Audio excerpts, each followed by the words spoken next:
जय जिनेंद्र बच्चों, मैं जैनी धार्मिक पाठशाला में आप सभी का स्वागत करती हूँ।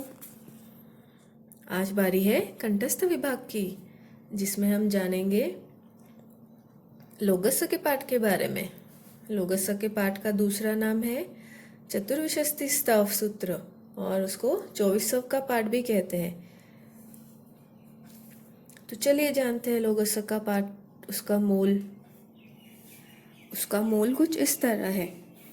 लोगस्य उज्जोय घरे धम्म तिथ्थय जिने अरिहंते कित्तैसं चौवीसंपि केवली उसभमज्यञ्च वन्दे संभवमभिनन्दनञ्च सुमयिञ्च पौमापहं सुपासं जिणञ्च चन्दपं वन्दे सुवेञ्च फुफ्फदन्तं सियल सिजंस वासुपूजञ्च विमल मणन्तञ्च जिणं धम्मं सन्तिञ्च वन्दामि कुन्थुअरञ्च मल्ली वन्दे मुनिसुवयं नमिजिनञ्च वन्दामि रिट्ठनेमि पासन्तः वर्धमानञ्च एवमयभिथुवा विहूय रयमला पहीण जरमरणा चौवीसंपि जिनवरा तिथ्यरामे पश्यन्तु कित्तीय वन्द्य महिया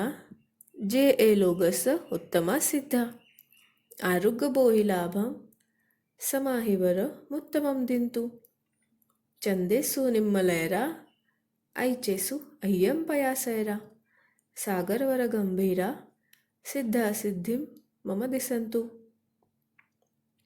तो ये था लोगस्य के पाठ का मूल। अब जानेंगे उसका अर्थ क्या है। लोगस्य मतलब लोक में, उज्जोय घरे मतलब प्रकाश करने वाले, उद्योत प्रकाश करने वाले, धम्म तीर्थ यरे मतलब धर्म रूपी तीर्थ को स्थापित करने वाले, जीणे मतलब राग द्वेष को जीतने वाले, अरिहंते मतलब अरिहंत, 24 मतलब 24 है, केवली मतलब केवल ज्ञानी तीर्थंकर, कित्तैसम मैं स्तुति करता हूँ, उसभ ऋषभदेव स्वामी की, च और अजियम अजितनाथ की, वंदे वंदना करता हूँ, संभवम श्री संभवनाथ की, अभिनंदनम श्री अभिनंदन स्वामी को, सुमयी श्री सुमतीनाथ को, पहुमा पहम श्री पद्म स्वामी को, सुपासम श्री सुपार्श्वनाथ को, चंदपहम श्री चंद प्रभु स्वामी को, जिणम जिनेश्वर को, वंदे वंदना करता हूँ, सुविहिम श्री सुविधिनाथ को, फुफ्फदंतम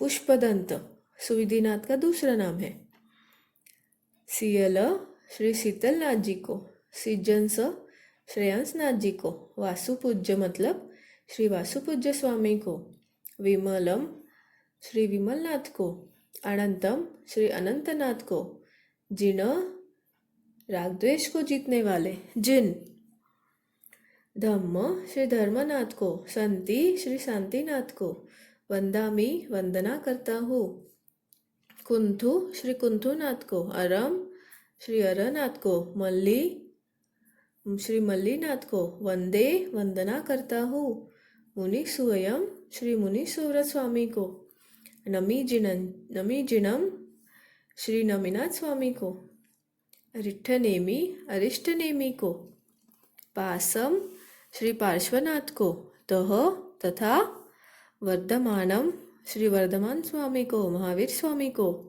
वंदामी वंदना करता हूँ, एवं इस प्रकार मैं मेरे द्वारा अभिथुआ स्तुति किए हुए, विहुरयमला मतलब पाप मेरे पाप रच के मल से रहित, पहिण जरमरणा जरा बूढ़ापा तथा मरण से मुक्त, तिथ्यरा तीर्थ के स्थापित करने वाले,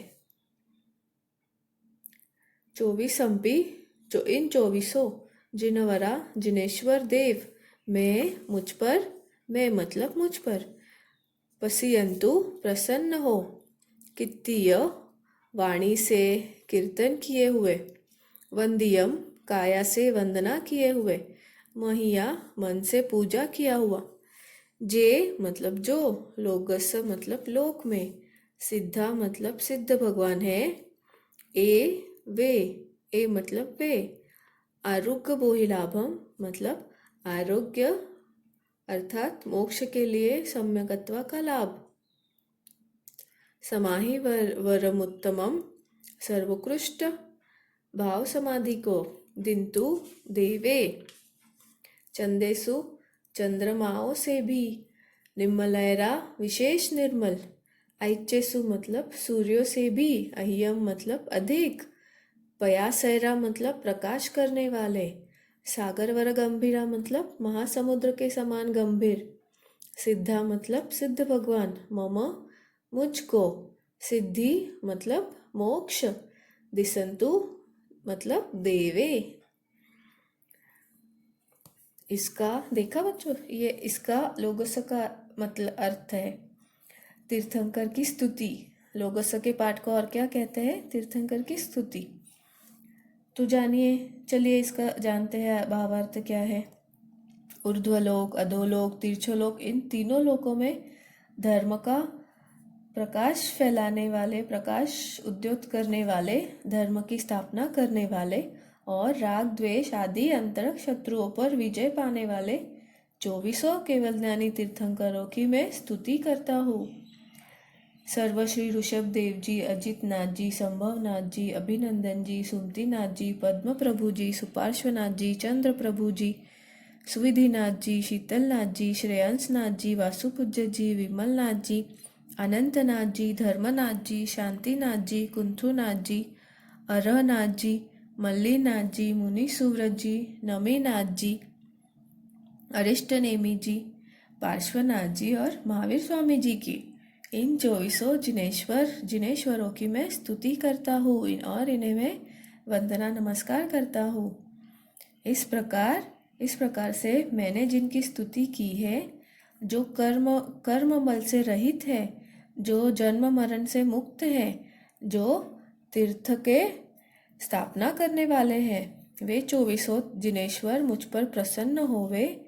जिनकी वाणी से कीर्तन, काया से वंदन और मन से भाव पूजन किया गया हो, जो संपूर्ण लोक में उत्तम है, जो मोक्ष को प्राप्त हुए हैं, वे भगवान मुझको मोक्ष प्राप्ति के लिए लाभ देवे, अर्थात जिन धर्म की प्राप्ति करावे तथा सर्वोत्कृष्ट भाव समाधि प्रदान करे, जिससे मैं जल्द ही मोक्ष प्राप्त कर सकूं। जो चंद्रमाओं से भी विशेष निर्मल है, सूर्यों से भी अधिक प्रकाशमान है और स्वयंभू रमण नामक महासमुद्र के समान गंभीर है, ऐसे सिद्ध भगवान मुझको मोक्ष देवे।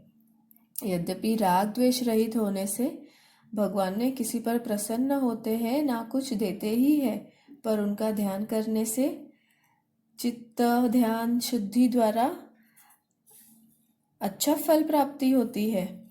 जिस प्रकार चिंतामणि रत्न से जड़ होने पर भी वांछित फल की प्राप्ति होती है, उसी प्रकार सिद्ध भगवान मुझको भी मोक्ष देवे, मुझको भी मोक्ष की प्राप्ति करावे। ये था लोगस का पाठ का अर्थ। लोगस के पाठ का दूसरा नाम चतुर्विंशति स्तव स्तोत्र भी है। इनमें 24 तीर्थंकरों की स्तुति की गई है, इसीलिए उसे चतुर्विंशति स्तव स्तोत्र कहा जाता है। क्या तीर्थंकर किसी पर प्रसन्न होते हैं? नहीं, क्योंकि वे राग द्वेष रहित होते हैं, इसलिए वो किसी पर प्रसन्न नहीं होते। तब तीर्थंकर मुझ पर प्रसन्न हो, ऐसी प्रार्थना क्यों की गई है लोगस में? वो इसलिए कि ऐसी प्रार्थना से हमें मोक्ष प्राप्ति की योग्यता आती है और योग्यता आने से हम तीर्थंकर प्रसन्न हो सकते हैं। इसी आशा में मुझ पर तीर्थंकर प्रसन्न हो, यही शब्द अपना कहते हैं। तीर्थंकर मोक्ष पधार गए हैं और अब उपदेश नहीं देते हैं, तब ऐसी प्रार्थना क्यों की जाती है? तो इसीलिए क्योंकि जो मोक्ष पधार गए हैं उनके गुण हम में प्रकट हो, ऐसी प्रार्थना से उनका उपदेश धारण करने की हमारी भावना दृढ़ बने और उससे हम भी मोक्ष के निकट होते जाते हैं। सम्यक दर्शन की विशुद्धि होती है, जीवों की हिंसा कम होती है और जीव पूजनीय बनते हैं। कीर्तन से क्या मतलब है? हम तो कीर्तन नहीं करते हैं। कीर्तन से ये मतलब है कि वचनों से हम लोग उनकी स्तुति अच्छी करें।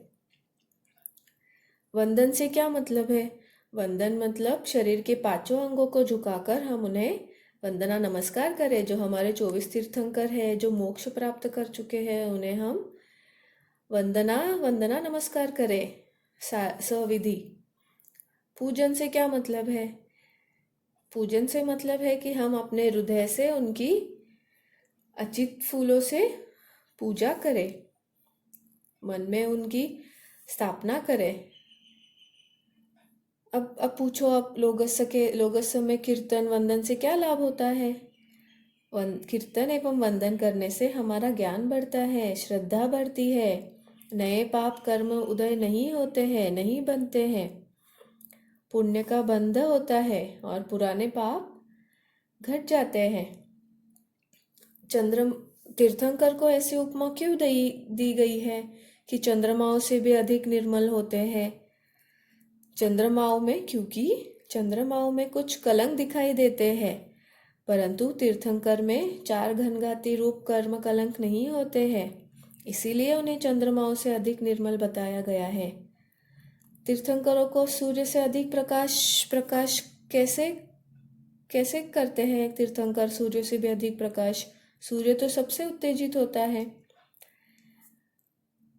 क्योंकि सूर्य समिति क्षेत्र को प्रकाशित करते हैं, परंतु तीर्थंकर अपने केवल ध्यान से सर्व सृष्टि को प्रकाशित करते हैं, इसीलिए उनको सूर्य से भी अधिक प्रकाशमान कहा गया है। तो इसीलिए हमें भी इन 24 तीर्थंकरों की कीर्तन से, वंदन से, पूजन से वंदना नमस्कार करनी चाहिए और मोक्ष की प्राप्ति के लिए उनसे प्रार्थना करनी चाहिए। आज के लिए बस इतना ही। इसी आशा के साथ अगली पाठशाला में फिर मिलेंगे। तब तक धर्म ध्यान करें। जय जिनेन्द्र।